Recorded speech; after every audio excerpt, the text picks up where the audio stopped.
Ladies and gentlemen, we are back. UFC 302 got done this weekend, and I was very pleased with the event, to say the least, mostly because the parlays actually hit this time. But I know a lot of people were complaining it was boring. Islam and Dustin carried the card. There wasn't that many finishes, only maybe one or two. But anytime that, you get all the picks right, I think it's a good card. So it was some good matchmaking in my opinion.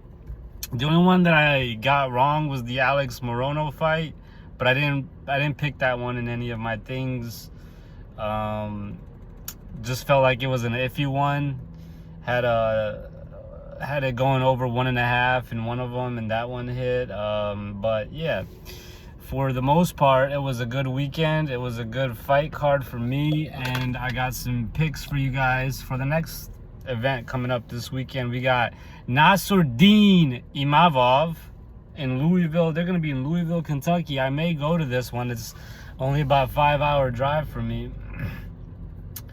Maybe not, though. We'll see. We got Nasruddin Imavov going up against Jared Cannonier.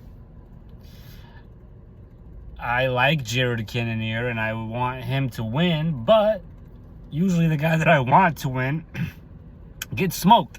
So if I'm going to go to the betting polls, which I really don't recommend, but if you're already in the loop in the cycle and you're going to bet anyway, I'll let you guys know at least who I think is going to win. So hopefully it at least cashes out for you guys. But bet responsibly, bet what you can afford to lose. Or don't, better yet, don't bet at all. You know what I'm saying? That's really the ultimate goal of this whole thing. But while we are degenerates here, we shall call it how it is. You know what I'm saying? So let's see what we got. First fight of the night this weekend, we got an Indian, Pooja Tomar, an Indian female, interesting, going up against Ryan dos Santos. If you're going to offer me Brazilian MMA versus Indian MMA, I'm going with the Brazilian MMA every single time. Yeah, she's literally from India, bro. And there's no way I could pick her, you know what I'm saying? So definitely going dos Santos. I think she gets the win. Then we got Cody Stamann and Taylor Lapilus. This is an interesting one because when it started, it was even money fight, -110 to it was basically even money, -105 to -110, something like that. And Cody's a Michigander. He lives 30 minutes up the road from me, so I usually root for him. But this Taylor guy, I guess he's pretty good too. It's going to be a good fight, I think. I think this is one of those fights where you definitely just bet the over because they're both tough. None of them is going to try to get the finish. None of them is going to do anything crazy. They're going to respect each other's, power and prowess. So I think this one goes the over. I think that's the safest. But plus 225 dog and Cody Stamann. I was going to pick him at even money, so that looks even better. I'm not sure. I think it's just a reach advantage that they're picking this Frenchman, but I don't know. I kind of like the Michigander. After that, we got Denise Gomez going up against Eduarda Mora. I have no idea. Let's just go to the next one. Daniel Marcos, definitely picking him going up against John Castaneda. I got Daniel Marcos in the main picks this week, and we shall see. I like these Peruvian guys. That's where he's from, right? I don't know. I think they fight with a certain style that is very hard to beat, man. They just seem like they come from the trenches. This John Castaneda guy is American. You know what I'm saying? I feel like Daniel's gonna definitely get the win on that one. Even if John hurts him, Daniel will be able to toughen it out and hurt him more. Then we got another women's MMA fight, aka a bathroom break, because Andrea Lee versus Martina De La Rosa. I have no idea what to tell you. I'll stay away from that one. Then we got Brad Katona going up against Jesse Butler. Unfortunately, it looks like the Canadian's going to win this one. He's a huge favorite. I'd personally just stay away from this one. And then after that, we got Charles Radke going up against Carlos Prates. It's going to be an interesting one. I think the Brazilian wins, but I'm not too sure about that one. We got a really good fight, though, after that in Thiago Moises He's one of Grant's training partners and good friends, so I'm rooting for him. He's a friend of a friend. Going up against Ludovic Klein. I think he's really good at lightweight. This is going to be a banger. Another one of those that I feel like is just safer to bet the over. If Thiago can take it to the ground, he should get the win. If Klein keeps it on the feet, he'll have a better chance. Pretty much one of those type of fights, so we'll see what happens. Let me know what you guys think in the comments below. Who's going to win that fight? I'm very interested to see. And then after that one, we'll have Puna Haley Soriano going up against Miguel Baeza. And these guys are both coming up out of some really good camps. Soriano trains, I believe, at Extreme Couture with Sean Strickland, and Miguel trains out of MMA Masters, I believe, in Florida with Kobe Covington and Garimba and them boys. So we'll see what happens there. I think that's going to be another banger. I'm leaning towards Baeza, Miguel, but not too confident, to be honest with you guys, because anybody that trains with Sean and them boys, they'll be fighting to the death. And then, fifth to the final match of the night, we got Julian Marquez going up against Zachary Reese. Wow. I have no clue. I don't have any clue. I'm not gonna give you guys. I'm not trying to lead you guys the wrong way. If I don't know, if I'm not gonna be betting it, you know, I'm not gonna recommend you guys to be betting it. But on the next one, I do have a recommendation. I recommend you pick Raul Rosas Jr. I think they're giving him a favorable matchup. He's only minus 250 this time, but I think he's gonna get the job done very easily. They want him to win. They're trying to push him. They want to give him a favorable matchup to succeed. I think this is one of those for him. So the only way he could lose is if he trips and falls, beats himself, or gets sick or injured or something like that. And then co-main event. Oh wait, we missed one. Before that one, we got Bruno Ferreira going up against Dustin Stolfis. I think Bruno's gonna knock this dude out. Again, they're giving this guy a favorable matchup because he's coming off a loss, I believe. Bruno is, right?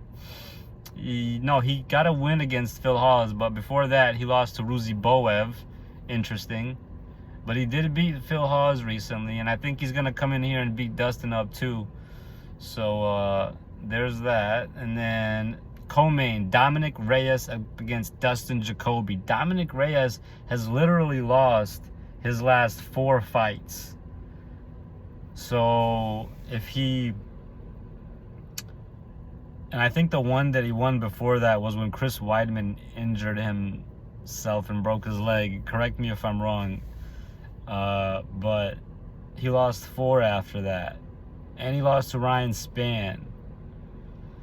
He is training with Tejera and them boys, but I think Dustin Jacoby will get the job done here with his extreme boxing style. Well, to be fair, Dustin Jacoby hasn't been doing too well either. He has been a lot more active. He fought 3 times last year and went 1-2. He beat Njukawu, which is a tough ask. He lost to Alonzo Menefield, which is a tough loss, a unanimous decision. Lost to Mirzakhanov and lost to Khalil Roundtree Jr. in a split decision. So both these boys need to win. I was gonna say Dominic definitely needs it, but so does Dustin. I think Dustin's gonna win. And in the main event, we got Jared Cannonier, Nasruddin Imavov. Pretty much even money fight. Toss him, flip him. 50-50 here. I think it's going to be a good matchup. The only big difference here is age. Jared's 40 years old, y'all. I did not know that. He is pushing 40, that boy.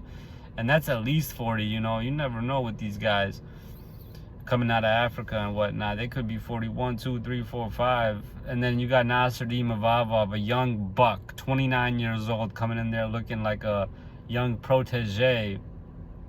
Only lost to Sean Strickland, which is an interesting one. Man, Sean is so good. It's crazy. Wow. I got Nasruddin Imavov, but I do like Jared Cannonier a lot more as a fighter. I really want him to, win. But it's tough to pick a 40-year-old against a 29-year-old. You know what I'm saying? I mean, when you're 29, you feel like you can beat up every 40-year-old. But I know when you're 40, you feel like you can beat up every 29-year-old, mentally. But physically, it's a different, 5-round fight. If it gets to the late in the second, third, fourth, fifth, even though Jared's been there and has that, experience, and you know, he's definitely, you know, conditioned and trained. I don't know. It's going to be a good fight. I would take the over. I don't know, guys. I really don't know. This is not one I'm confident in, so don't listen to me. Let me know what you guys think. I would like some feedback on the main event. Who do you guys think is going to win and why? Put it in the comments below. I'll reply back to everybody that says something, gives me their opinion. We'll see what happens, though. I'll check with you guys back in maybe before again if anything changes, and definitely after to see how we did and to prep up for the next one. I think we got 10 or 11 weeks of straight UFC violence every Saturday, so I'm looking forward to it. And I'll thank you guys for tuning in on my channel here, and I appreciate you guys for the love and support. And let's keep growing. Share this content, like, please, comment, please, make sure you're subscribed. Keep me coming back for more. Like I said, we did really well on the last one. I hit pretty much all of the parlays that I had put in. We came up a couple thousand, and should have bet more. You know, I was really confident in that one. So we'll see. The next pay-per-view might be something like that. These fight nights are very difficult, though. The matchups sometimes could go either way, so it's really tough to know what's gonna happen. And I like to try to pick my spots as best as possible. So yeah, there's that. I'll see you guys in the next one. Peace.